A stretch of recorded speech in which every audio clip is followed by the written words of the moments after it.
To my educational channel విద్యా ఉద్యోగ సమాచారానికి స్వాగతం.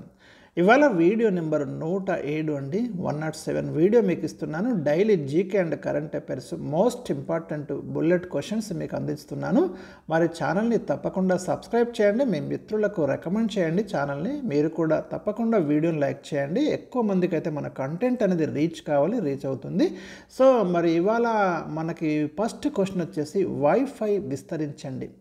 మీరు రోజు వాడుతూనే ఉంటారు ఈ పదాన్ని, వైఫై అనే పదాన్ని. మనం ఇంటర్నెట్ కోసం అయితే ఉపయోగిస్తాము. వైర్లెస్ ఫిడిలిటీ అండి వైఫై అంటే, గుర్తుంచుకోండి. ఇది already previous question. Question number 2, LAN విస్తరించండి. వైర్లెస్ లోకల్ ఏరియా నెట్వర్క్ అంటామండి. లాన్ అంటే local area network, wireless LAN ఇది డబ్ల్యూ ఉంది కాబట్టి వైర్లెస్ లోకల్ ఏరియా నెట్వర్క్. ఇది కూడా ప్రీవియస్ క్వశ్చనే. క్వశ్చన్ నెంబర్ 3, ఇది ప్రీవియస్ క్వశ్చనే. ఎస్డిఆర్ విస్తరించండి. స్పెషల్ డ్రాయింగ్ రైట్స్ అండి దీని యొక్క ఫుల్ ఫామ్. మనకు ఇంటర్నేషనల్ మానిటరీ ఫండ్ అయితే వీటిని జారీ చేస్తుంది సభ్య దేశాలకు. ఎస్డిఆర్ అంటాము, స్పెషల్ డ్రాయింగ్ రైట్స్. ఇక్కడ మీరు చూడండి, SDR is an international reserve assets created by IMF in 1969. IMF అనేది ఇంటర్నేషనల్ మానిటరీ ఫండ్. దీని యొక్క హెడ్ క్వార్టర్ వచ్చేసి మనకు అమెరికా రాజధాని వాషింగ్టన్లో ఉంది. మీకు అంతకుముందు కూడా నేను ఎక్స్ప్లెయిన్ చేసిన 1944లో బ్రెటాన్ వుడ్స్లో ఒక ఇంపార్టెంట్ మీటింగ్ జరిగింది. ఏదైతే రెండవ ప్రపంచ యుద్ధం జరుగుతున్నప్పుడే ఈ మీటింగ్లో ఏం చేశారంటే, ఫైనాన్షియల్ సపోర్ట్ చేయడానికి ఏవైతే ఆ యుద్ధంలో పాల్గొన్నటువంటి చాలా దేశాలు ఆర్థికంగా మరి బలహీనమైనటువంటి పరిస్థితి ఉండే కాబట్టి అలాంటి వాటికి హెల్ప్ చేయడం కోసము రెండు ముఖ్యమైనటువంటి సంస్థలు ఎస్టాబ్లిష్ చేసిండ్రు ఈ రెజల్యూషన్ ద్వారా, బ్రెటాన్ వుడ్స్ రెజల్యూషన్ ద్వారా. ఒకటేమో IBRD, international bank for reconstruction and development అంటున్నాం కదా, వరల్డ్ బ్యాంకు. ఒకటేమో ఐఎంఎఫ్, ఇంటర్నేషనల్ మానిటరీ ఫండ్. ఇది జారీ చేసేదే స్పెషల్ డ్రాయింగ్ రైట్స్ అండి. క్వశ్చన్ నెంబర్ 4, ఓజోన్ లేయర్ మందాన్ని కొలవడానికి ఏ యూనిట్స్ ఉపయోగిస్తారు? ఇది కూడా ప్రీవియస్ క్వశ్చన్ అండి. డాప్సన్ యూనిట్స్ అయితే వాడతారు ఓజోన్ లేయర్ మందాన్ని కొలవడానికి. ఇక ఓజోన్ లేయర్ ఎక్కడ ఉంటుందో మీ అందరికీ తెలుసు. మనకు వాతావరణంలో ఉన్నటువంటి ట్రోపోస్పియర్ పైన స్ట్రాటోస్పియర్ ఉంటుంది కదా, భూమికి 16 నుంచి 18 కిలోమీటర్ల ఎత్తులో ఓజోన్ లేయర్ ఉంటుంది. సో ఈ ఓజోన్ లేయర్ యొక్క థిక్నెస్ని కొలవడానికి అయితే డాప్సన్ యూనిట్స్ అయితే ఉపయోగిస్తారు. అది మీరు గుర్తుంచుకోండి. ఆ ఓజోన్ లేయర్ యావరేజ్ థిక్నెస్ వచ్చేసి మనకి 300 డాప్సన్ యూనిట్స్ అనేది ఉంటుందండి. ఓజోన్ యొక్క రసాయనిక సంకేతం వచ్చేసి మనకి O3 అండి. క్వశ్చన్ నెంబర్ 5, జిఐ ట్యాగ్ విస్తరించండి. దీన్ని మనం జియోగ్రాఫికల్ ఇండికేషన్ ట్యాగ్ అంటాము. ఆల్రెడీ మీకు చాలా వీడియోస్లో చెప్తున్నాను. జియోగ్రాఫికల్ ఇండికేషన్స్ ఆఫ్ గూడ్స్ ఒక చట్టం ఉంది మనకు, 1999 యాక్ట్, రిజిస్ట్రేషన్ అండ్ ప్రొటెక్షన్. అంటే కొన్ని వస్తువులకి కొన్ని పంటలకి మనమైతే జిఐ ట్యాగ్ అనేది ఇస్తున్నాం భారతదేశంలో.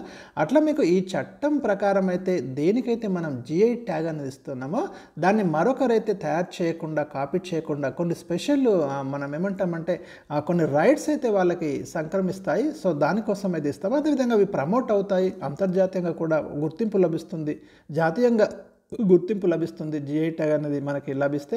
అట్లా మీకు వెస్ట్ బెంగాల్లో డార్జిలింగ్ టీ మొట్టమొదటిసారిగా జిఐ ట్యాగ్ పొందింది ఇండియాలో. క్వశ్చన్ నెంబర్ 6, UNCTAD, UNCTAD దీన్ని విస్తరించండి అని అంటున్నాను. United Nations Conference on Trade and development ప్రధాన కార్యాలయం వచ్చేసి మనకు జెనీవాలో ఉందండి, స్విట్జర్లాండ్లోని జెనీవాలో ఉంది UNCTAD కార్యాలయము. United Nations Conference on Trade and Development యొక్క headquarter. Trade and development అంటేనే మీకు వాణిజ్యానికి సంబంధించి. ఇది ఎస్టాబ్లిష్ చేసింది 1964లో అండి. ఇది ఒక రిపోర్ట్ ప్రచురిస్తుంది, World Investment Report. This is very very important అండి, ఎందుకంటే ఆయా సంస్థలు ప్రచురించే రిపోర్ట్స్ మీద క్వశ్చన్స్ వస్తున్నాయి. పలానా రిపోర్ట్స్, వరల్డ్ డెవలప్మెంట్ రిపోర్ట్ ఎవరు ప్రచురిస్తారని ఇట్లాంటి క్వశ్చన్స్ అయితే అడుగుతున్నాడు. అందుకే నేను ఇక్కడ ఇచ్చాను. Trade and development report and world investment reports ఈ రెండు కూడా మనకు United Nations Conference on Trade and development నుంచి అయితే రిలీజ్ అవుతాయి.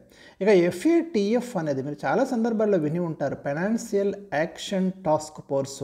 కొన్ని దేశాల మీద ఇదైతే మరి కంట్రోల్ చేస్తుంది. ఉగ్రవాద దేశాలు ముఖ్యంగా చాలా సందర్భాలు అలాంటి దేశాలను అయితే ఇది లిస్టులలో చేరుస్తుందండి. అంటే అలా ఉన్నప్పుడు ఏంటంటే అక్కడ ఆ దేశాలకు సంబంధించి ఫైనాన్షియల్ సపోర్ట్ అనేది ఆటోమేటిక్గా ఆగిపోవడము, స్తంభింపజేయడం ఇలాంటివి అయితే జరుగుతూ ఉంటాయి. ఇది 1989 2008లో దీన్ని ఏర్పాటు చేయడం అనేది జరిగింది.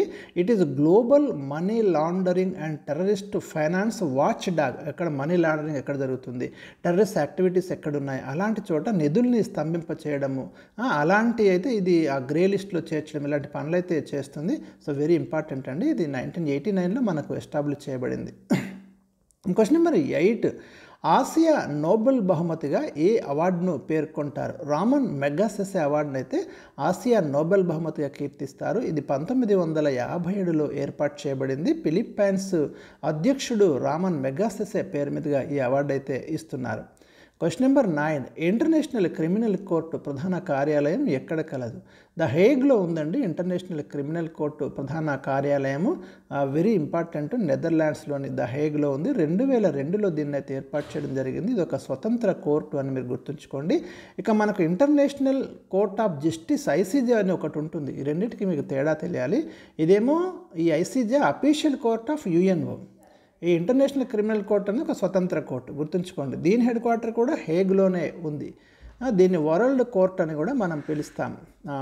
Next question, living planets report ఏ సంస్థ ప్రచురిస్తుంది? వరల్డ్ వైల్డ్ లైఫ్ ఫండ్ అయితే మనకు లివింగ్ ప్లానెట్ రిపోర్ట్ని అయితే ప్రచురిస్తుంది. సో ఇవి మనకు ఈరోజు నేను ఇచ్చినటువంటి ఇంపార్టెంట్ క్వశ్చన్స్ అండి. మరి 10 క్వశ్చన్స్ నెక్స్ట్ మీకు వీడియోలో అందిస్తాను. Thank you for watching.